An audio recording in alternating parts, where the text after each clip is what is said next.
Hello, welcome back to my channel. If you're new here, I'm Scotland, and thank you so much for clicking on today's video. As you can tell by the title, I'm going to be talking about my most anticipated watches for the rest of the year, so my last 10 before the end. I've seen this challenge happen more so on TikTok in the book talk community, where people are talking about the last 10 books they want to read before the end of the year. But as someone who doesn't read quite that much, and it already being midway through November, I'm going to talk about the movies that I want to see before the end of the year. I also graduated college with a film degree, so I like to think that I'm a smarty pants when it comes to film and movies. I just really love watching them, and I feel like I've always said how I wanted to talk more about my film stuff on my channel, and I just haven't really done it so much. But I feel like this is a very great way to introduce the kind of movies I like to watch and my kind of taste,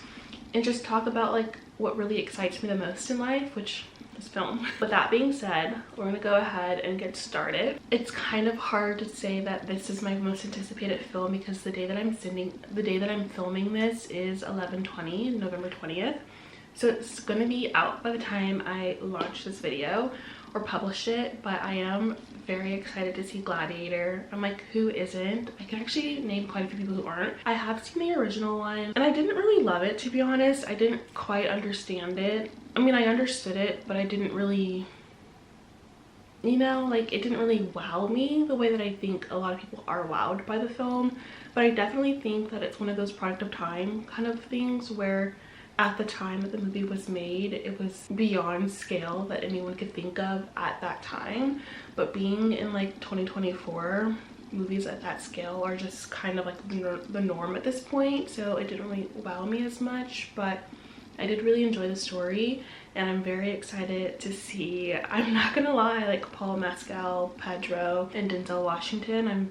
I'm very hyped to see all of them. So I am seeing that tomorrow. So I am seeing a 9 o'clock showing tomorrow night in IMAX, so that is one that I'm very excited to go see. Getting to the theme of very sexy men playing angry characters, we have Craven coming out on December 13th, starring Aaron Taylor Johnson, taking on the titular role of Craven the Hunter, which I believe is a Marvel character, and I think it's also known to be one of their most iconic villains.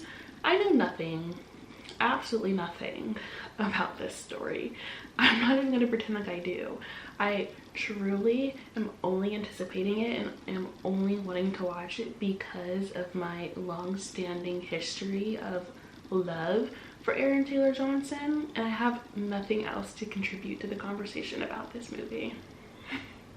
A complete shift from Gladiator is Queer by Luca Guadagnino, which comes out, I believe, the 27th of November, and it stars Daniel Craig and Drew Starkey, and I believe it's more of like a very obviously queer coded story. But for the most part, I really want to see this movie because I love Luca Guadagnino. I believe the first time I ever fully engaged in a movie and like it opened up my mind was Call Me By Your Name, and that movie completely transformed my life. I love that movie so much. Like, I understand there's problems to it, to the story, but the way that the film itself was done, the performances by both actors were incredible, and ever since then I've just constantly seen every single one of Luca's movies. I will say I didn't love Bones and All, but I think I wasn't in the headspace when I watched it to fully absorb the movie, so I definitely know it deserves a rewatch. And I'm also gonna say I also didn't love Challengers, but I can 100% appreciate the way that both of those movies, Bones and All and Challengers, completely changed like the space that they were in the sense that they're two completely different genres meshed into one, which a sports romance and then a horror romance. And I like how Luca does this kind of things in his movies, so I'm very excited to see Queer, and I'm so excited to see Drew Starkey continue to expand as an actor and take on new roles outside of Outer Banks. So I'm so excited to see that one. I have my little notes here, so if you see me looking down, that's why. The next one is September 5th, which comes out November 29th, and it focuses on the media coverage that happened during the 1972 Summer Olympics in Munich. And I had never heard of this. I never knew that this had happened until I saw the trailer, I believe a couple of weeks ago. But if you don't know what happened during that Summer Olympics, it was a hostage situation of the Israeli occupation, I believe. I believe the Palestinians took hostages during the Summer Olympics, and just understanding the way that our world is right now and the horrific war that's happening, I think it'll be such an interesting way to see how not only it was covered in 1972, but also how it's being presented in the space now. Of course, it's a horrific thing that's happening on both sides, and I 100% stand with the Palestinian people to have like the right to have their own life outside of the occupation of Israel. But also it's easy to understand how what happened to the Israelis that were taken hostage is equally as horrifying. It's a horrible situation on both ends. So I'm very excited. It's like a sad way of saying it, but it's an interesting thing that's coming out right now, which I know like when this movie was being made and when it was being put into post-production, no one could have ever imagined that October 6th would have happened in 2023. And these movies take such a long time to make, so I don't really think that, you know, like you can't really you don't know where the world is going to be at the time of you releasing a movie. So I'm just mostly interested in seeing how the internet and how the world will receive the movie, but I'm also interested in seeing what's actually done and how it's portrayed in the movie. So yeah, that's coming out, and I'm 100% sure that's going to be an Oscar bait. Like it's 100% an Oscar bait movie, but I'm interested in seeing if it deserves that Oscar bait name. The next one that I'm kind of interested in knowing like what it's going to be. I hadn't really seen much about it, but it is called The End, starring Tilda Swinton and George McKay, right? I believe that's his name. But it's an environmental musical, which I've never really seen before, and I also didn't know George McKay was in the realm of musicals. But Tilda Swinton can do anything. I've seen that woman do just about literally anything she wants to do, and I have no lack of confidence that she will do amazing in this movie. I am a little interested in seeing what George McKay is like in it, but it's another artisan film at AMC. Well, AMC is considering it an artisan film, but like I said, it's an environmental musical, which I believe like the film starts with the two characters going into a bunker after like this big cataclysmic ending of the world they know, and they spend the majority of the movie in the bunker. Really, the only thing that has interested me about this movie, like I have said so many times, is the fact that it's a musical, and I really don't understand I don't understand how it's going to be done, but I'm really excited to see what it's about. So yeah, that one's coming out on December 6th. And then I believe another movie is also coming out that day. Complete opposite to that movie. It's Y2K.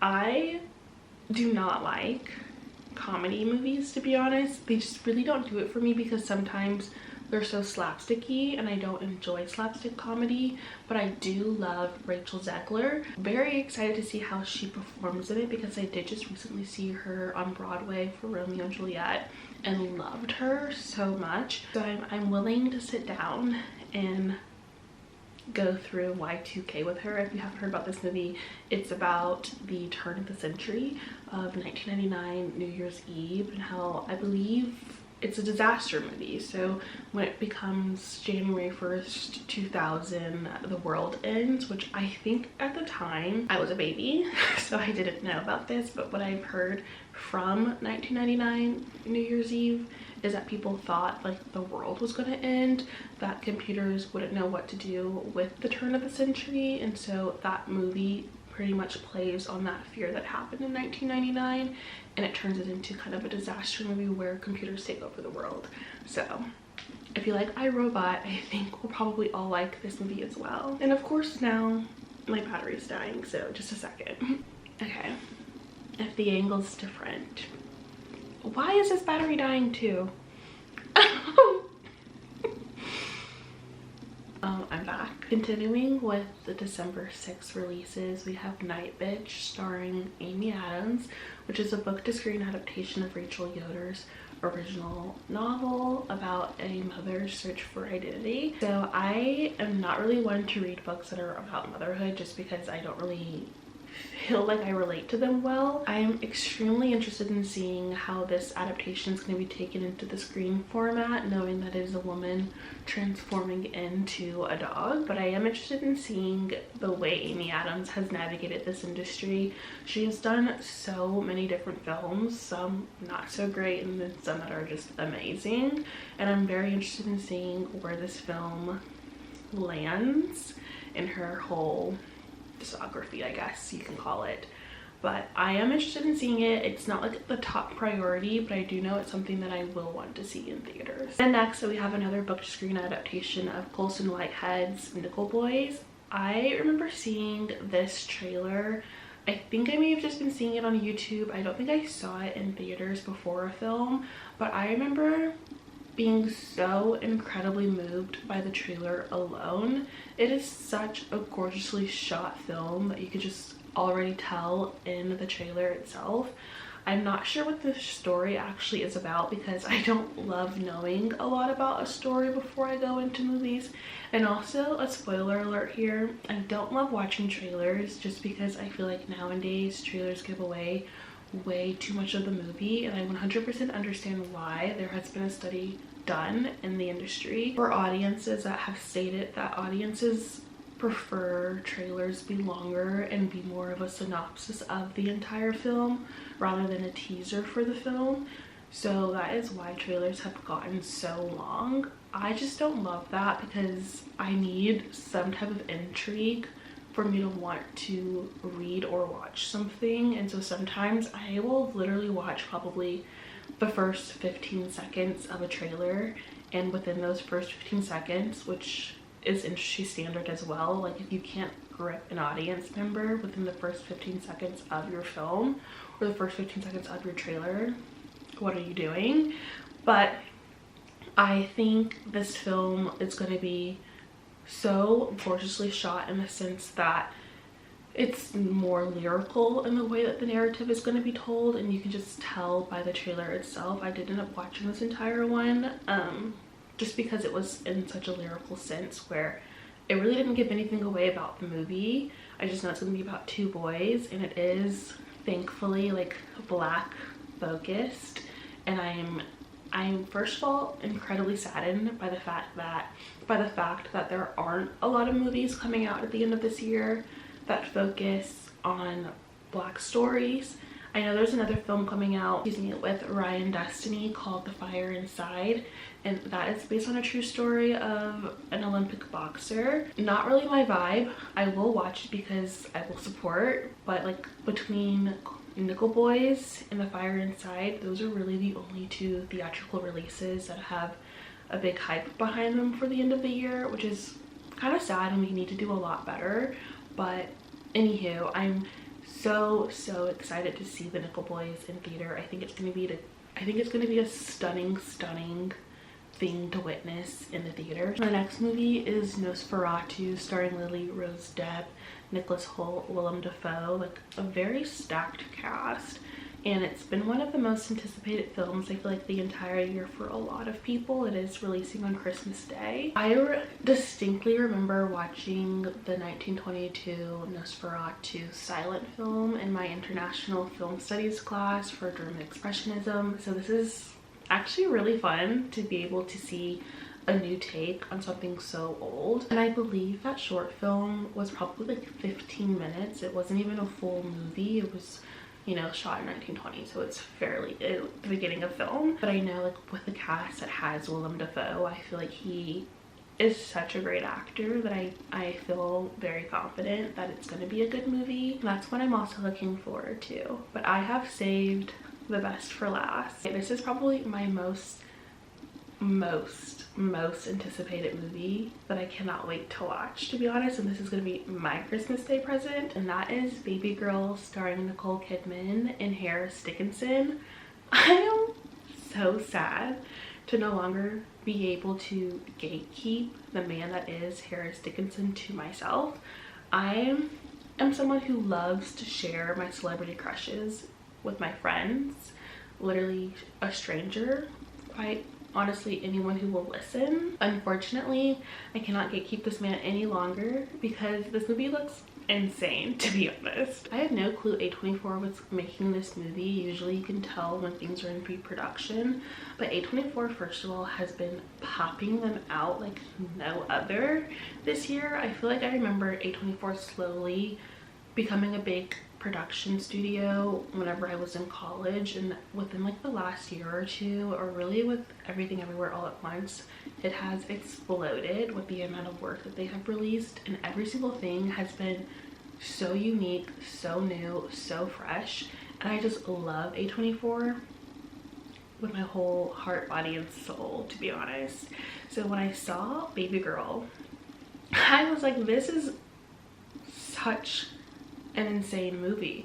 First of all, we're not going to deny the fact that it seems sexy as hell. It really does. But if you haven't heard anything about Baby Girl, it's about this woman, Nicole Kidman, who I believe is like a big CEO, founder, or at least she's very high up in the company that she either owns or works for. And that company is doing a mentorship program with college interns, or at least young adult interns, into the company. And one of those interns turns out to be this really young man, and he is pursuing a career, but really pursuing Nicole Kidman's character. And so it's obviously a film about relationship dynamics between genders, and those are films that I eat up. I really do. I eat them up so much because it's such an interesting concept, and to me it's always been like shunned and frowned upon, and women have been beat down over and over and over again by being with younger men. And yet when a man does it, it's like, in the sense that he's with a younger woman, he's almost praised for it, or if a younger woman is with an older man, she's almost praised for it. It's just such an interesting societal construct that we have, and it's something that I'm so like, it's something that I myself want to tap into as a filmmaker or as a writer. And so it's so interesting to finally see it on screen. And of course, with these types of stories, you are really flirting with, which is an interesting choice of words, but you're flirting with such an interesting line of abuse, because it's almost inherently always some type of abuse, whether it be emotional, physical, I don't know, mental, which is kind of the same thing as emotional, to be honest. But I'm just interested in seeing it because in this sense it's more of the younger man taking the power dynamics from the older woman. It's just, I cannot wait to see this movie, to be honest. Like, I cannot stop thinking about it. So that is really going to be my Christmas Day present to myself. I probably won't go see it on Christmas Day because it's Christmas and I'll be spending it with family, but it will be Christmas Eve, next day, something I will be seeing that movie expeditiously.